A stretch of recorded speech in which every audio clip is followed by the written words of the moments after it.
నమస్తే. ఇన్నాళ్ళు నన్ను సపోర్ట్ చేస్తూ, ఎంకరేజ్ చేస్తూ మీ ప్రేమని నాకు అందిస్తున్న ప్రతి ఒక్కరికి కృతజ్ఞతలు. అలాగే ఈ వీడియో కూడా ఖచ్చితంగా మీకు ఉపయోగపడుతుంది. లైక్, షేర్ అండ్ సబ్స్క్రైబ్ చేసి మీ సపోర్ట్‌ని నాకు అందించండి. అలాగే ఈ వీడియో పట్ల మీకున్న అభిప్రాయాన్ని కామెంట్ సెక్షన్‌లో కామెంట్ చేసి తెలియజేయండి. ఇప్పుడు వీడియోని చూద్దాం.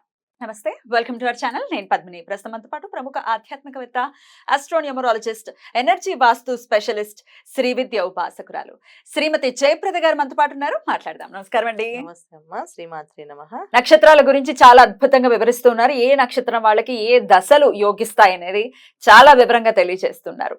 ఆల్రెడీ పూర్వ పల్గుని వరకు మాట్లాడుకున్నాము. ఇక ఉత్తర పల్గుని నక్షత్ర జాతకులు అసలు ఎలా ఉంటారు, ఎట్లాంటి దశ వీళ్ళకి ఖచ్చితంగా యోగించే పరిస్థితి ఉంటుంది, ఒక్కసారి మీ ద్వారా. తప్పకుండా నాన్న. ఉత్తర ఫల్గుని నక్షత్రం అనేది రవి నక్షత్రం. సో వీళ్ళు చాలా డీసెంట్గా, చాలా చక్కగా, హుందాగా ఉండడానికి ఇష్టపడతారు, అమ్మాయిలైనా అబ్బాయిలైనా. సో జాతకంలో నక్షత్రాల్లో యోగాలు కూడా అంతే వీళ్ళకి. రవి దశ, తర్వాత చంద్రమా దశ, తర్వాత కుజమా దశ. సో కుజమా దశ కూడా అగ్రెసివ్ గా ఉండరు వీళ్ళు. ఆలోచన నార్మల్ గానే వెళ్తారు. అసలు ఇంత శాంతంగా, ఇంత కామ్ గా వెళ్లే మనుషులు ఎవరు ఉన్నారంటే ఈ ఉత్తర ఫల్గుని నక్షత్రం. అదేంటండి రవి నక్షత్రాలు అగ్ని అంటే ఎట్లయినా రవే కదా. రవి నక్షత్రం ఇది ఒక్కటి మాత్రం ఉండదు. మళ్ళీ ఉత్తరాషాఢకి అలా ఉండదు, కృతికకి అలా ఉండదు. కృతిక ఉత్తర ఫల్గుని నక్షత్రం అంతా చాలా సౌమ్యులు. అసలు వీళ్ళకి కోపం వస్తుందా అనే కోపం కూడా వస్తుంది మనకు ఒక్కొక్కసారి. అంత సౌమ్యంగా ఉంటారు వీళ్ళు. ఏదో వీళ్ళకి ఏదైనా రాహు కొంచెం చతుర్థ స్థానంలో పడితే గనక కొంచెం అగ్రెసివ్ గా మాట్లాడడం, కొంచెం మాట విసిరేయడం ఉంటుంది. మాట విసరడం ఉంటుంది అంతే. మాట విసరడం అంటే నచ్చలేనప్పుడు తప్పని మాట్లాడతారు, అది కట్ అయిపోతారు రిలేషన్. అలా మాట్లాడతారు, అదర్వైజ్ ఏమి ఉండదు. ఒక మాట్లాడటం అలా మాట్లాడితే ఇంకా రిలేషన్ బ్రేక్ అవడమే. పాయింట్ చాలా గట్టిగా స్ట్రాంగ్ గా మాట్లాడతారు. రవి నక్షత్రాలు కదా, స్ట్రైట్ ఫార్వర్డ్ గా అడుగుతారు అడిగే విషయాలు.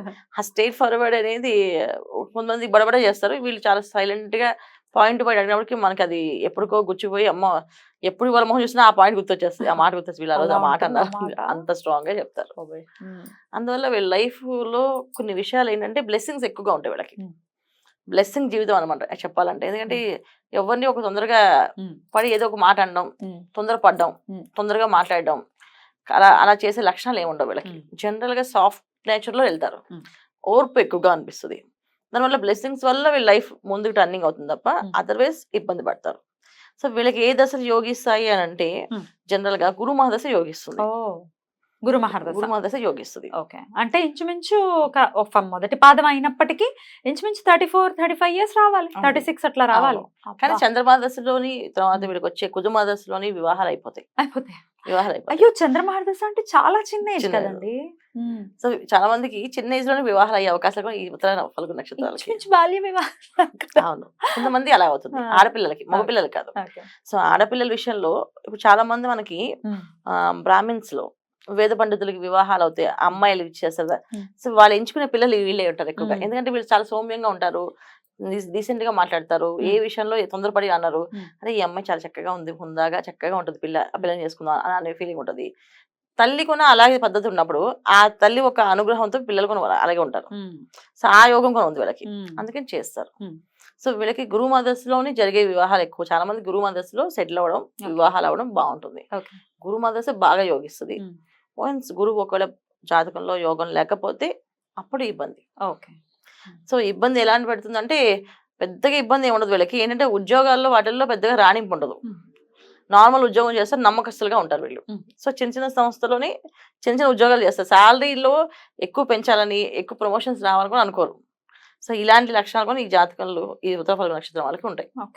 సో రవి దశ, చంద్రమా దశ, తర్వాత కుజమా దశ, తర్వాత వీళ్ళకి వచ్చే రాహు దశ. సో రాహు దశలో వీళ్ళకి ఏంటంటే ఇబ్బంది, రాహు ఒకవేళ బాగుంటే రాహు దశను యోగిస్తుంది. రాహు బాగుండాలి, బాగా లేకపోతే ఇబ్బంది. జనరల్ గా రాహు బాగుండడు. జనరల్ ఉత్తర ఫల్గుని నక్షత్రానికి రాహు ఎప్పుడు కూడా యాంటీ కాంబినేషన్ లో వస్తాయి. ఎందుకు తెలియదు కానీ జనరల్ గా జాతకాల్లో చాలా వరకు నేను ఉత్తర ఫల్గుని నక్షత్రం రాహు యోగిస్తున్నాడా అని చూస్తే యోగించట్లేదు. అంటే రాంగ్ ప్లేసెస్ వస్తాడు అని ఎక్కువ రాంగ్ ప్లేసెస్. వీళ్ళకి కేతు యోగిస్తూ ఉంటాడు, కానీ కేతు దశ రావడానికి టైం పట్టేస్తుంది. సో అందుకని ఏంటంటే రాహు దశ అందుకే యోగించదేమో అనిపిస్తుంది. కొంతమందికి రాహు అంతర్దశ యోగిస్తాయి. ఇప్పుడు కుజుల్లో అంతర్దశ రాహు వస్తే యోగిస్తుంది, అలాగే గురువులో రాహు దశ వచ్చినప్పుడు యోగిస్తుంది. అవి కొంతమందికి యోగిస్తున్నాయి. అవి ఎలా యోగిస్తాయంటే ఉద్యోగాలు సడన్ గా వీళ్ళు మారిపోతారు అనమాట. మనుషులు ఎంత సాఫ్ట్ స్వభావం ఉండి ఒకేసారి రాజకీయాల్లోకి వెళ్ళడం కానీ, టపటపా మాట్లాడడం కానీ, ఒక పేపర్ తీసుకొని దాని గురించి అనాలిసిస్ చేసి దాని వివరం చెప్పడం కానీ, ఇలాంటివన్నీ చిన్నగా వస్తుంట. సడన్ గా జరిగే పరిణామాలు అంటారు కదా, అలాంటి పరిణామాలు వీళ్ళ జీవితాల్లో ఉంటాయి. సో అవి ఎలా ఉంటాయంటే రాహు ఒకవేళ వీళ్ళకి అర్ధ దశల్లో యోగిస్తే ఖచ్చితంగా వెళ్ళి మంచి పొజిషన్ లో కొంతమంది రాజకీయాల్లో రాణించేస్తారు. ఆటోమేటిక్ గా పొజిషన్ వచ్చి మీరు ఏం చేయట్లేదు, జస్ట్ కూర్చోండి అంతే, కూర్చొని మీరు చెప్తూ ఉండండి అంటే చాలు వీళ్ళు అంతే హ్యాపీగా వెళ్ళిపోతారు. అలాంటి అవకాశాలు ఎక్కువగా ఉంటాయి. సో లేడీస్ కి వచ్చేసి ఎప్పుడు కొన్న బిందాస్ లైఫ్, వాళ్ళు ఎంత టెన్షన్ పెట్టుకోరు, తీసుకోరు. ఎందుకంటే మాకు అంత అవసరం లేదు అని చెప్తారు. అంత అవసరం లేదు, ఎందుకు ఆయన కష్టపడుతున్నారు కదా, ఆయన కష్టపడితే ఆయన నేను అన్ని చేసి పెడితే చాలు, నాకు ఎందుకు మళ్ళీ నేను సపరేట్ నేను కష్టపడడం ఎందుకు అని అంటే. కొంతమందికి లేడీస్ కి చేయాలని అనిపించినా సరే అవకాశాలు ఉండవు. కొంతమందికి ఉండే తాపత్రయం ఉంటుంది, చేద్దాం ఏదైనా సాధిద్దాం కొంచెం ఇలా లైఫ్ అంతా చదువుకున్నాను. నేను అంత చదువుకుని చాలా బాగా చదువుతాను అన్న, చదువులు మాత్రం బ్రహ్మాండంగా ఉంటాయి. అవి బ్రహ్మాండం చదువుతారు. ఇంటెలిజెన్స్ ఎంత బాగా చదువుతారంటే అసలు డిగ్రీస్ ఇన్ని డిగ్రీస్ అనేవి మీకోనండి. అవునండి, చూడడానికి సింపుల్ గా అనిపిస్తారు వాళ్ళు. సో మీకు ఇన్ని డిగ్రీస్ ఉండి మరి ఏం మాట్లాడలేదంటే ఏమో వాళ్ళతో అసలు కష్టం మామూలుగా. అసలు వాళ్ళతో మనం జర్నీ చేసామంటే నీరసం వచ్చేస్తుంది ఫస్ట్ ఆఫ్ ఆల్. కొంతమంది ఏంటంటే సైలెంట్ అలా వెళ్ళిపోతారు. కొన్ని అవర్స్ మాట్లాడుకొని ఉండగలరు వాళ్ళు. ఒక జర్నీ చేస్తే మన పక్కన ఒక 1 hour, హాఫ్ అన్ అవర్ మాట్లాడతాయి ఏ విషయాలు. వీళ్ళు 1 or 2 hours కదా, అసలు కలవకపోతే మ్యాచ్ అవ్వకపోతే 2 days అని వాళ్ళు అలా వాళ్ళతో ట్రావెల్ చేస్తారు కానీ అసలు మాట్లాడరు. ఎంత బోర్ కొట్టేది మీకు అనండి, ఏం పర్లేదండి అంటే కంఫర్టబుల్ అనమాట వాళ్ళు. సో అలాంటి ఇబ్బందులు కూడా వీళ్ళతో ఉన్నాయి. సో చిన్న వయసులో ఆడపిల్లలకైతే వివాహం అయిపోయే పరిస్థితి ఉంటుంది. ఒకవేళ అవ్వని పక్షంలో ఏ దశలో వీళ్ళకి వివాహం చేసుకుంటే మంచిది, కెరియర్ ఎప్పుడు సెటిల్ అవుతుంది? రాహు మహర్దశ. అదే మీరు అన్నట్టుగా రాహు మహర్దశ, వివాహం కూడా అప్పుడే రాహు మహర్దశ. అప్పటికి రాహులో వీళ్ళకి జనరల్ గా రాహు అంటే 18 ఏళ్ళు కదా ఉంటుంది. 18 ఏళ్ళు ఉంటుంది. రవిదశ రాహు 6 ఏళ్ళు రవిదశ, గురువు కాదు కదా. తర్వాత చంద్రమాదశ, తర్వాత కుజమాదశ. 18 years కి ఆల్మోస్ట్ రాహు స్టార్ట్ అయిపోతాడు. సో 18 years ఉంటాయి ఆయన. సో రాహు దశలోనే వీళ్ళకి సెటిల్ అవ్వడం కానీ, ఉద్యోగం రావడం కానీ, వివాహం అవడం కానీ అవుతుంది. యోగం అయితే అది యోగకారకుడు అయితే కనుక బ్రహ్మాండంగా యోగిస్తుంది, లేకపోతే నార్మల్ వెళ్ళిపోతుంది అంతే. సో ఇది ఒకటి మెయిన్. రాహు దశ ఎందుకు యోగించేటది అంటే, ఒక నిజంగా రాహు బాగున్నా సరే యోగించదు వీళ్ళకి, నార్మల్ గా వెళ్తుంది లైఫ్, అంత స్పీడ్గా వెళ్దు. అదే పుబ్బ నక్షత్రం రాహు దశ యోగిస్తుంది, తీసుకెళ్ళి ఆయన టాప్ లో కూర్చోబెడతాడు. కానీ వీళ్ళకి అలా కూర్చోబెట్టాడు, బాగున్నా సరే బిందాస్ లైఫ్. అంటే ఒక నీళ్ళు ప్రవాహం వెళ్ళంటే అలా ప్లెయిన్ వెళ్తుంది అంతే లైఫ్, అంతే. బెటరే కదండి. ఒడిదుడుకులు వచ్చేసి సుడిగుండాలు వచ్చేసి ఇవన్నీ ఎందుకు అంటే కొంతమందికి ఈ రోజుల్లో ఆ నక్షత్రాలకు ఒప్పుకోరా, ఈ రోజుల్లో ఒప్పుకోరు. పీక్స్ కి వెళ్ళడమే కావాలి, ఏ సాధించుకుంటే ఇది చదువుకొని ఇట్లా కూర్చుంటారని చెప్పేసి. చాలా మంది లేడీస్ ఉద్యోగాలు చేయకపోతే హస్బెండ్స్ అడుగుతారు, మా ఆవిడ చదువుకుంది పేరుకి అన్ని డిగ్రీలు అన్ని దుమ్ము పట్టేసినాయి కానీ ఏం చేయదు అలాంటి హ్యూమిలేషన్స్ వింటారు అలా. సో ఏమంటే ఏం కావాలండి, కాఫీ కావాలని వచ్చి అడుగుతుంది చూడు. ఇప్పుడు వంటలు అదే సేమ్ వచ్చి ఏమంటే కాఫీ ఏమి తెమ్మంటారని అడుగుతారు తప్ప మాట్లాడరు. సో ఇలాంటి లక్షణాలు ఉన్నాయి. కొంత అబ్బాయిలు వచ్చినప్పటికి సాధిద్దాం అనుకున్నప్పుడు కూడా సాధించలేకపోతారు ఈ రాహుదశ యోగించడం వల్ల. వాళ్ళు ప్రయత్నం చేస్తూ చేస్తూ చేస్తూ ఫెయిల్ అవుతూ ఉంటారు. దానికి రీజన్ అదే.